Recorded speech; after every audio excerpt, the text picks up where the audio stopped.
Le mari abandonne sa femme mourante pour sa meilleure amie, puis découvre sa fortune secrète de 700 millions de dollars. Bonjour à tous. Abonnez-vous et indiquez-nous dans les commentaires d'où vous regardez cette histoire. Emily Carter avait toujours cru que son mariage était solide. Pas parfait. Aucun mariage ne l'est. Mais solide. Elle et Daniel étaient ensemble depuis 15 ans, avaient construit une maison modeste en banlieue, organisaient des barbecues familiaux et passaient des vendredis soirs tranquilles à regarder de vieux films. Mais la vie a une manière de mettre les promesses à l'épreuve. Tout a commencé par une fatigue étrange qui lui donnait envie de s'allonger en plein milieu de la journée.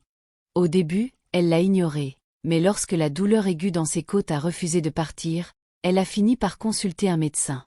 Le diagnostic est tombé comme un coup de massue, cancer de stade 4. Agressif. La voix du médecin était douce, mais ses mots étaient assez tranchants pour la laisser étourdie. Ce soir-là, Emily s'est assise à la table de la salle à manger, attendant le retour de Daniel. Elle avait répété dans sa tête comment elle lui annoncerait, comment ils pleureraient ensemble, se serreraient dans les bras et promettraient de lutter ensemble. C'est à cela que sert le mariage, dans la santé comme dans la maladie. Quand Daniel est rentré, elle a remarqué une légère odeur d'eau de Cologne qui n'était pas celle qu'il utilisait habituellement. Sa chemise était impeccablement repassée, ses cheveux encore humides d'une récente douche, et son téléphone vibrait dans sa poche. Elle a esquissé un sourire faible. « Peux-tu t'asseoir ? J'ai quelque chose d'important à te dire. » Il a froncé les sourcils, mais s'est assis en face d'elle, les bras croisés. « Qu'est-ce qui ne va pas ?» Elle lui a tout raconté, le diagnostic, le plan de traitement, les faibles chances, mais l'espoir auquel elle s'accrochait. Elle parlait lentement, attendant qu'il lui prenne la main, qu'il lui dise qu'ils affronteraient cela ensemble. Au lieu de cela, il a soupiré, s'est adossé à sa chaise et a marmonné. « Emily, je ne sais pas si je peux faire ça. » Sa poitrine s'est serrée. « Qu'est-ce que tu veux dire ? » « Je veux dire ça. Te regarder dépérir, devoir tout gérer. Je ne peux pas. Je ne suis pas fait pour ça. » Emily l'a fixé, incertaine d'avoir bien entendu. « Daniel, je suis ta femme. Nous avons prêté serment. »« Ne me parle pas de serment, » a-t-il rétorqué, sa voix assez tranchante pour couper l'air. « Tu ne comprends pas. Je me noie ici. J'ai l'impression que ma vie s'arrête avec la tienne. » Elle a cligné des yeux, abasourdie. « N'est-ce pas ça, le mariage ? Être là l'un pour l'autre quand c'est difficile ?» Il n'a pas répondu tout de suite. Son regard s'est détourné, comme s'il ne pouvait pas la regarder trop longtemps. « J'ai besoin de penser à mon propre bonheur. Je suis désolée, Emily, mais je ne peux pas faire ça. » Les mots semblaient irréels, comme un script cruel dans une mauvaise pièce de théâtre. « Alors, tu pars ? Comme ça ?» Sa mâchoire s'est crispée. « C'est mieux ainsi. » Cette nuit-là, Daniel a dormi dans la chambre d'amis. Le lendemain matin, il était parti avant qu'elle ne se réveille. Pas de baiser sur le front.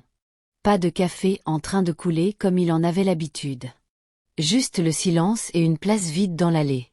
2 semaines plus tard, le monde d'Emily s'est effondré davantage. Elle était assise dans la salle d'attente de l'hôpital après une séance de chimiothérapie lorsque son téléphone a vibré. Un message d'un ancien voisin disait « Emily, est-ce vrai à propos de Daniel et Megan ?» Son cœur a fait un bond. Megan était sa meilleure amie depuis l'université. Elles avaient partagé des appartements, des secrets et des vacances. Elle a répondu rapidement « Quoi à propos d'eux ?» La réponse est arrivée avec une photo en pièce jointe. Daniel et Megan dans un café en plein air, se tenant la main, se penchant l'un vers l'autre. Le rire de Megan figé au milieu d'un sourire. Le bras de Daniel posé sur le dossier de sa chaise. Emily a fixé l'image jusqu'à ce que les bords deviennent flous. Elle a ressenti une vague de nausée, incertaine si c'était la chimio ou la trahison. Ce soir-là, Daniel l'a appelée. Elle a presque refusé de répondre, mais la curiosité, et peut-être une lueur d'espoir, l'a poussée à décrocher. « Emily », sa voix était trop désinvolte. « Je voulais te le dire avant que tu ne l'apprennes de quelqu'un d'autre. » Sa voix était plate. « Me dire quoi ? » « Je suis avec Megan maintenant. Ça s'est fait comme ça. On s'est connecté. Elle me comprend. » La voix d'Emily tremblait. « C'est ma meilleure amie, Daniel. Elle l'était, a-t-il dit. Les choses changent. Les gens changent. Tu n'as même pas pu attendre. Elle s'est arrêtée avant de dire, jusqu'à ce que je sois morte. La pensée seule semblait trop cruelle à exprimer. Il y a eu une pause. Puis il a dit, écoute, je suis désolé que tu sois blessé, mais je dois être heureux aussi. Tu ne peux pas attendre de moi que je sacrifie ma vie parce que tu es malade. Sa gorge s'est serrée. Elle a raccroché avant qu'il ne puisse ajouter quoi que ce soit. Le lendemain, Émilie s'est assise près de la fenêtre du salon, regardant la pluie couler sur la vitre. Elle a essayé d'imaginer ce qu'elle avait fait de mal, quel défaut dans son caractère avait éloigné Daniel. Mais la vérité était plus claire qu'elle ne voulait l'admettre. Il avait choisi son propre intérêt, et Megan l'avait choisi lui plutôt qu'elle. Elle a pensé aux années d'amitié avec Megan, aux discussions de minuit, aux secrets partagés, à leurs rêves, leurs chagrins. Megan était là pour son mariage, avait porté un toast à leur anniversaire, et maintenant Megan partageait le lit de son mari. Quand la sonnette a retenti ce soir-là, elle a presque ignoré, mais le son était insistant. En ouvrant la porte, elle a trouvé Megan, les cheveux parfaitement coiffés, un parapluie à la main. Megan, a dit Émilie, sa voix glaciale. Megan a souri maladroitement. Puis-je entrer ? Je pense qu'on devrait parler. Émilie s'est écartée, bien que chaque fibre de son corps lui criait de ne pas le faire. Elles se sont assises dans le salon, l'air chargé de tension. Je n'avais pas prévu ça, a commencé Megan. Daniel et moi, on a juste accroché. Ce n'est pas une question de te remplacer. Émilie a laissé échapper un rire bref et sans humour. Pas une question de me remplacer ? Tu couches avec mon mari pendant que je lutte contre un cancer. Megan a tressailli. C'est compliqué. Ce n'est pas compliqué, a dit Émilie, sa voix basse mais ferme. C'est une trahison. Megan a soupiré. Tu ne comprends pas, Émilie. Il me rend heureuse. Je ne pensais pas que tu... Tu ne pensais pas que je quoi ? Que je m'en soucierais. Que je serais blessée. Émilie s'est penchée en avant. Tu étais censée être mon amie, Megan. Tu étais censée me soutenir. Pendant un instant, l'expression confiante de Megan a vacillé, mais elle s'est vite reprise, se levant. Je voulais juste que tu l'entendes de ma bouche. Je suis désolée que tu sois bouleversée. Émilie l'a regardé marcher vers la porte. J'espère que vous trouverez tous les deux le bonheur que vous cherchez, a-t-elle dit, sa voix empreinte d'un venin discret. Vous en aurez besoin. La porte s'est refermée. Émilie est restée assise, le poids de la solitude s'installant. Les deux personnes en qui elle avait le plus confiance avaient transformé sa maladie en une opportunité pour eux. Cette nuit-là, Émilie s'est allongée dans son lit, fixant le plafond. La douleur de la chimio brûlait dans ses os, mais une douleur plus aiguë et plus froide l'avait remplacée. Quelque chose en elle a changé. Elle a réalisé qu'elle ne pouvait pas contrôler qui restait ou qui partait. Mais elle pouvait contrôler ce qui arriverait ensuite. Et tandis que Daniel et Megan pensaient l'avoir dépouillée de tout, ils ne connaissaient pas la vérité. Pas à propos de ses plans, pas à propos de sa fortune, pas à propos du fait qu'Emily Carter, la douce et discrète Emily, était loin d'en avoir fini. Si vous ne vous êtes pas encore abonné, j'aimerais que vous rejoigniez notre communauté en cliquant sur le bouton d'abonnement. À travers nos histoires, nous construisons de l'espoir et offrons un avenir aux enfants et aux femmes maltraitées dans le monde entier. Motivez-nous en vous abonnant et en activant la cloche de notification. Dites-nous également dans les commentaires d'où vous nous regardez et comment cette histoire vous a touché. Les jours après la visite de Megan semblaient plus lourds que la chimio elle-même. Émilie se déplaçait dans la maison comme un fantôme, l'écho de leur conversation rejouant dans son esprit. Chaque mot, chaque regard suffisant était gravé profondément dans sa mémoire. Elle n'a pas beaucoup pleuré, ce qui l'a surprise. Au lieu de cela, elle s'est mise à réfléchir, à planifier. Un après-midi, elle s'est assise à la table de la cuisine, feuilletant un vieux carnet en cuir. Il appartenait à son grand-père, rempli d'une écriture cursive soignée et de dates remontant à des décennies. Glissés entre les pages, il y avait des relevés bancaires jaunis, des certificats d'action et des lettres juridiques. Son grand-père était un homme discret mais astucieux en affaires, ayant dirigé une entreprise pétrolière au Texas vendue pour une somme énorme dans les années 1980. À sa mort, il lui avait tout laissé. À 24 ans, Emily ne savait pas quoi faire avec autant d'argent. Elle avait engagé des conseillers financiers, investi prudemment et évité le style de vie ostentatoire que les gens attendaient. Danielle n'a jamais su. Elle lui avait dit que son grand-père lui avait laissé un peu d'argent et qu'elle en avait placé la majeure partie dans un fonds à long terme. En vérité, la fortune avait grandi au fil des années pour atteindre une somme colossale, plus de 700 millions de dollars en investissements diversifiés.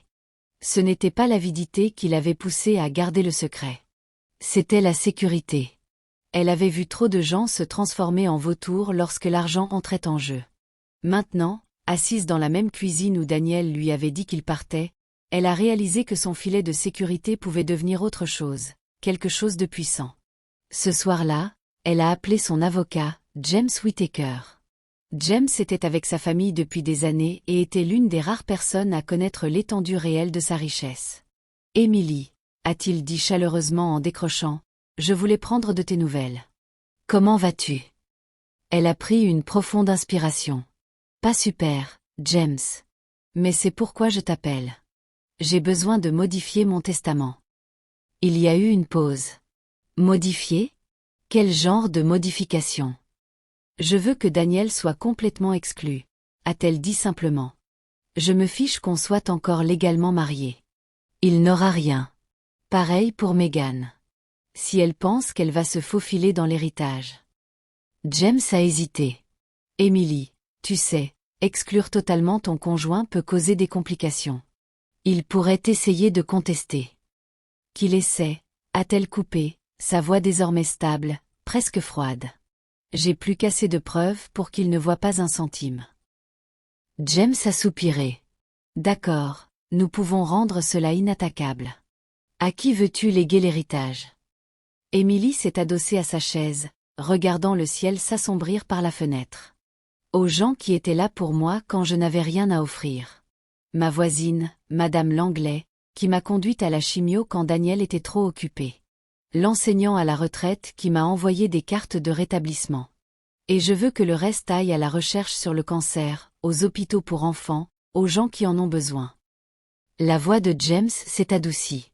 C'est une chose remarquable à faire, Emily. Ce n'est pas de la charité, a-t-elle dit doucement. C'est de la justice. Pour la première fois depuis des semaines, elle a ressenti une lueur de force. Quelques jours plus tard, elle a croisé Madame Langlais en allant chercher son courrier. La vieille dame lui a souri chaleureusement. « Tu as l'air plus forte aujourd'hui, ma chère. » Emily a retourné le sourire. « J'essaie. Merci pour tout ce que tu as fait.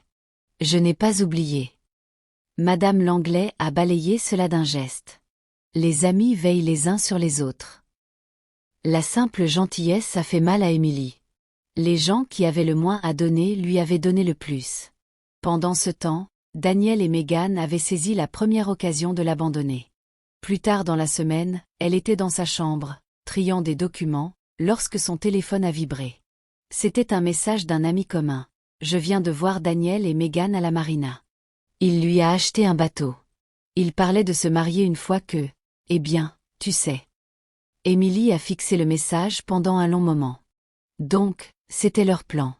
L'attendre comme des charognards tournant autour d'une proie. Elle a presque ri. Il pensait qu'elle était finie. Il pensait qu'elle était faible. Mais Emily Carter avait encore quelques coups à jouer. Elle a pris un stylo et a écrit une note. Pas pour son avocat, mais pour elle-même. Promesse, ils ont pris ma confiance. Je prendrai leur confort. Elle a plié le papier soigneusement et l'a glissé dans le vieux carnet de son grand-père.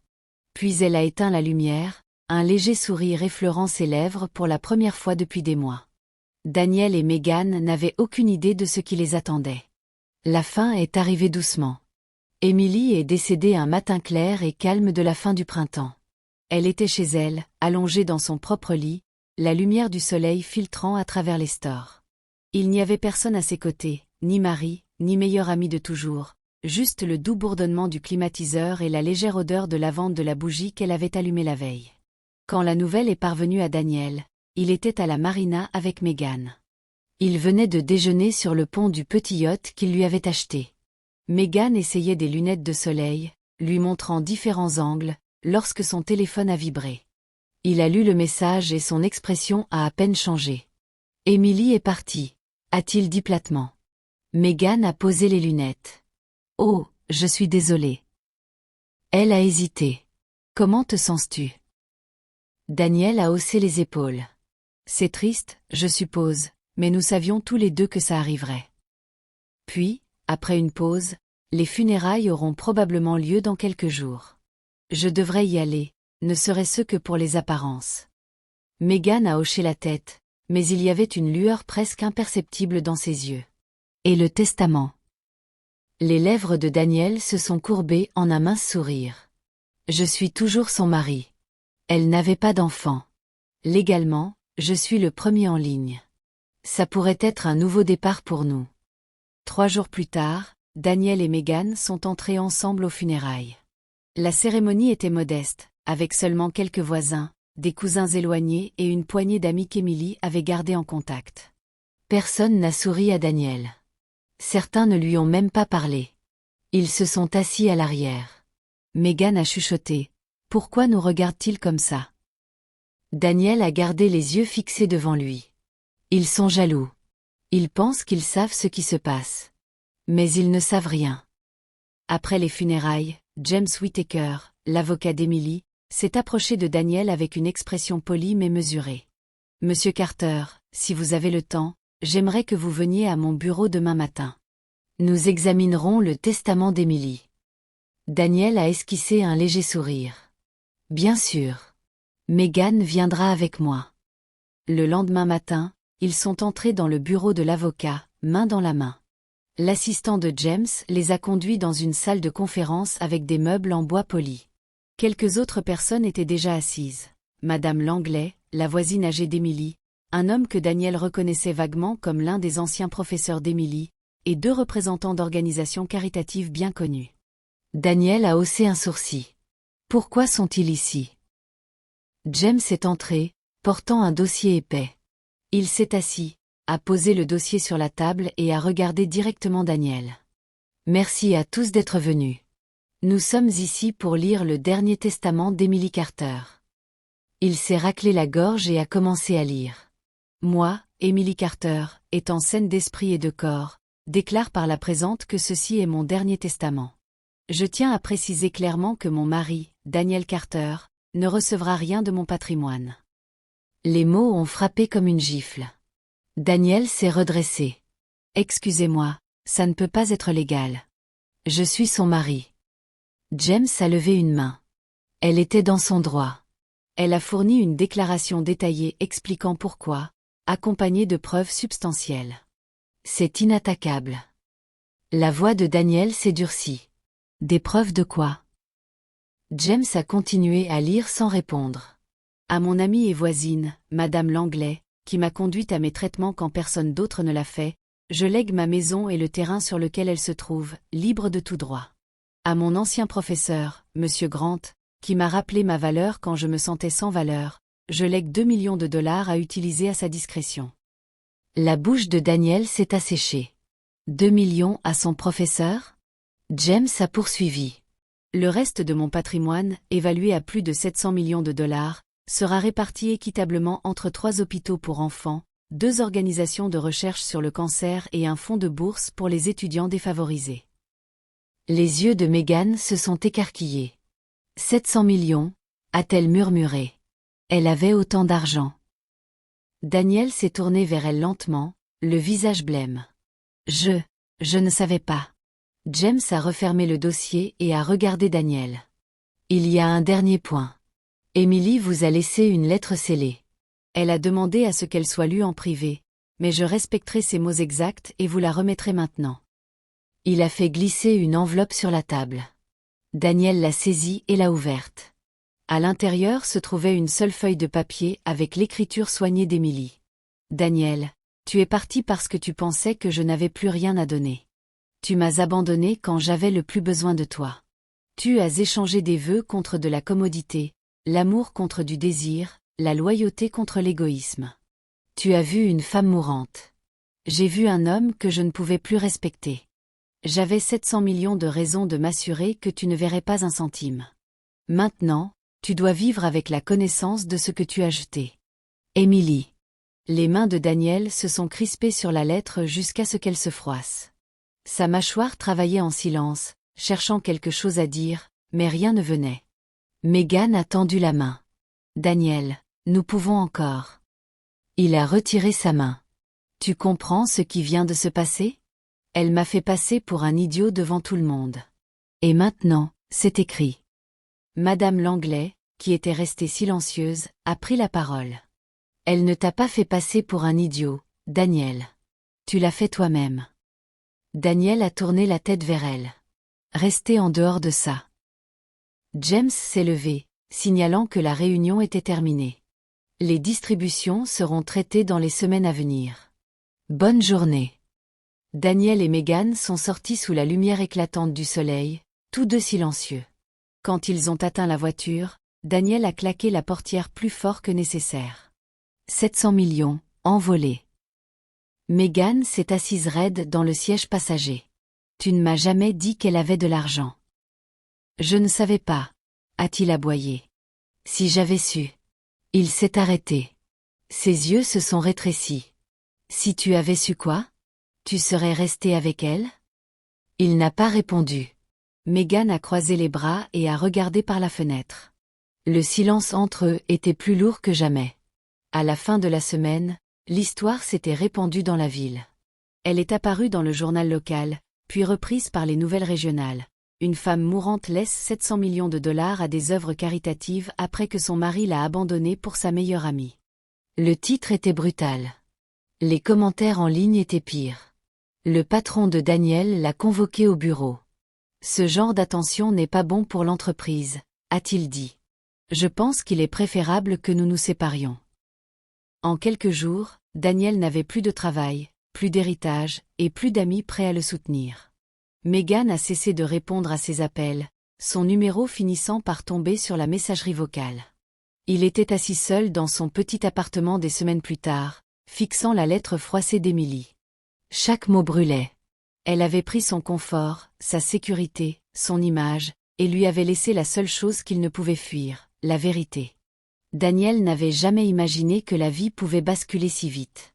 Quelques mois plus tôt, il était sur le pont de son nouveau bateau avec Megan, sirotant du champagne et parlant de leur avenir. Maintenant, le bateau était vendu pour payer les factures. Megan était partie aussi, ses réseaux sociaux remplis de photos d'elle en vacances avec quelqu'un de nouveau. Le pire n'était même pas la perte de l'argent. C'était la façon dont les gens le regardaient maintenant. Les voisins traversaient la rue pour l'éviter. Les vieux amis ne répondaient plus à ses appels. Au supermarché, il entendait les chuchotements, « C'est lui. Celui qui a abandonné sa femme quand elle avait un cancer. » Le titre de l'article de presse le suivait partout. Un mari abandonne sa femme mourante pour sa meilleure amie, puis perd sa fortune de 700 millions de dollars. Il était imprimé, publié et republié jusqu'à ce qu'il devienne la seule chose que les gens savaient de lui. Il a essayé de trouver un autre emploi, mais les entretiens se terminaient rapidement. Personne ne voulait l'attention qu'il attirait. Il était devenu un scandale ambulant. Une nuit, assis seul dans son petit appartement faiblement éclairé, Daniel a sorti la lettre d'Émilie. Elle était froissée à force d'être pliée et dépliée trop de fois. Il l'a relue, espérant que les mots feraient moins mal qu'avant. Ce n'était pas le cas. Tu es parti parce que tu pensais que je n'avais plus rien à donner. Il a fermé les yeux et a vu son visage. Pas l'Émilie malade et fragile de la fin, mais l'Émilie plus jeune de leurs premières années. La femme qui riait de ses mauvaises blagues, restait éveillée avec lui quand il était malade, croyait en lui quand il doutait de lui-même. Il avait échangé cela pour l'attention passagère de Megan, et pour rien en retour. De l'autre côté de la ville, le nom d'Émilie continuait de vivre d'une manière que Daniel ne pourrait jamais toucher. Le fonds de bourse qu'elle avait créé avait déjà attribué ses premières subventions à des étudiants brillants issus de familles à faible revenu. L'un des hôpitaux pour enfants qu'elle avait soutenu construisait une nouvelle aile avec son nom gravé en grosses lettres. Le Centre de cancérologie pédiatrique Emily Carter. Lors de la cérémonie d'inauguration, Madame Langlais s'est adressée à la foule. Émilie croyait qu'il fallait donner à ceux qui vous soutiennent quand le monde vous tourne le dos. Elle nous a appris que la gentillesse est la seule richesse qui vaille la peine d'être gardée.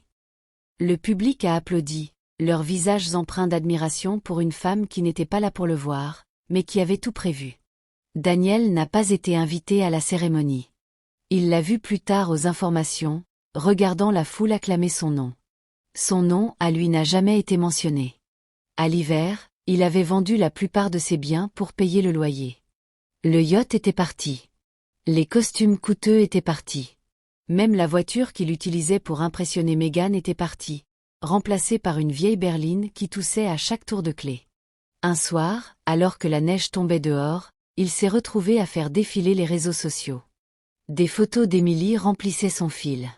Pas de sa maladie, mais d'elle souriante, en bonne santé, avec des amis, travaillant avec des associations caritatives. Elle semblait vivante sur ces photos, plus vivante qu'il ne l'avait jamais ressentie. Il est resté assis longtemps, téléphone à la main, pensant à la vitesse à laquelle les gens peuvent passer d'être la partie la plus importante de votre vie à devenir des étrangers que vous ne pouvez jamais récupérer. Ce n'était pas seulement qu'Emily lui avait retiré l'argent. Elle lui avait retiré la version de lui-même avec laquelle il pouvait vivre. Elle lui avait laissé la seule chose qu'il ne pouvait fuir, le regret. Certaines nuits, Daniel rêvait de revenir en arrière, d'entrer dans leur cuisine la nuit où elle lui avait annoncé son diagnostic et de dire les mots qu'il aurait dû dire, « Je suis là. Nous combattrons cela ensemble. » Mais chaque matin, il se réveillait dans le même petit appartement, face au même silence vide. Emily était partie. Sa fortune avait changé des vies. Et Daniel n'avait plus rien, sauf une histoire que tout le monde connaissait par cœur. L'histoire de comment il avait tout perdu en ne pensant qu'à lui-même. Moralité. La trahison peut coûter cher à quelqu'un que vous aimez, mais l'avidité vous coûtera tout ce que vous pensiez gagner.